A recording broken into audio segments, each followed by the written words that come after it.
Season में सर्दियों में मूलियां आ रही हैं, तो ये भी हर घर में मैसर होंगी, आसानी से दस्तयाब होती हैं। और तिलों का तेल बड़ में अल्लाह तबारक व तआला फरमाते हैं वाइज़ा कुरियल कुरान फस्तमिउ लहु व अंसितु लअल्लकुम तुरहमून। अस्सलामु अलैकुम व रहमतुल्लाहि व बरकातुहू। उम्मीद करती हूँ खैर आफियत से होंगे, इंशाल्लाह ईमान की बेहतरीन हालत में होंगे।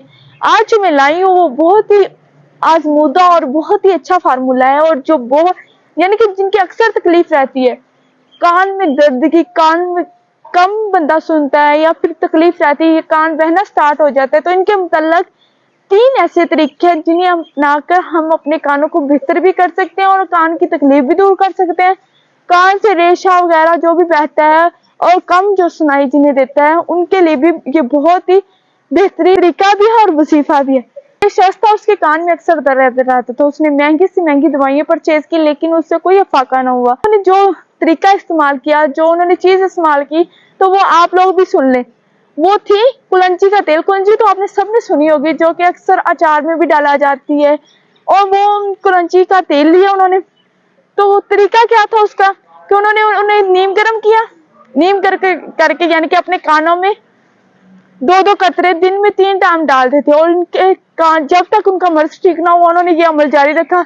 अल्लाह के फजल करम से उनका मर्ज ठीक हो गया और वो अब बेहतर और अच्छे तरीके से सुनते हैं। नंबर 2 पर है कि जो कि हमारा कुरान पाक है, हमें पता है कि उसमें हमारे लिए भलाई ही भलाई है, लेकिन हम उसे पढ़ते नहीं और ना ही हम समझते हैं। एक आयत ऐसी है जिसकी वजह से हमारा बहरापन जो है ना वो खत्म हो सकता है। तो बहरीपन के इलाज के लिए एक आयत है जिसे आपने रोजाना 7 बार पढ़ के अपने कान पर दम करना है।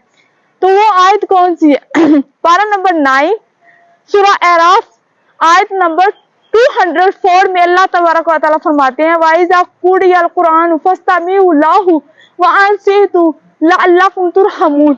अल्लाह ताला ने हमें सुनने के लिए 2 कान दिए। अगर कोई पढ़ा लिखा नहीं है तो वो सुन तो सकता है ना, तो सुनने के लिए हमें चाहिए कि जब कुरान पाक की तिलावत हो रही हो तो हमें खामोश रहना चाहिए, ताकि हमारे कान सुने और इनकी समाअत जो हमेशा के लिए कायम और दायम रहे।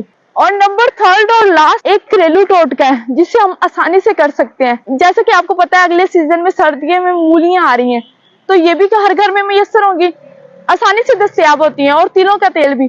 तो ये घरेलू टोटका आपने ऐसे करना है कि आपने मूलियों का रस ले लेना थोड़ा सा, और तिलों का तेल भी उतना जितना हम वजन, दोनों चीजों को ले लेना है, और इन्हें हल्की आंच पर पकाना है।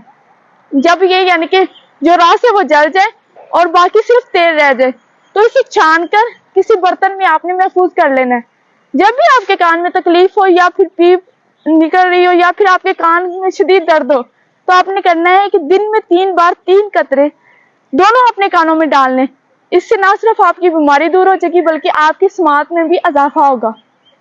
वक्त भी बहुत ज्यादा हो गया, मगरिब का टाइम हो गया, सूरज ने भी अपनी आंख बंद बिल्कुल कर दिया, तो इंशाल्लाह यकीनन आपको फायदा होगा। इंशाल्लाह मिलते हैं नेक्स्ट वीडियो में, तब तक आप अपना और अपने प्यारों का खूब सारा ख्याल रखिए। देखें परिंदों ने भी अपने घरों को जाना स्टार्ट कर दिया। मिलते हैं इंशाल्लाह नेक्स्ट वीडियो में। जज़ाकल्लाहु खैरा।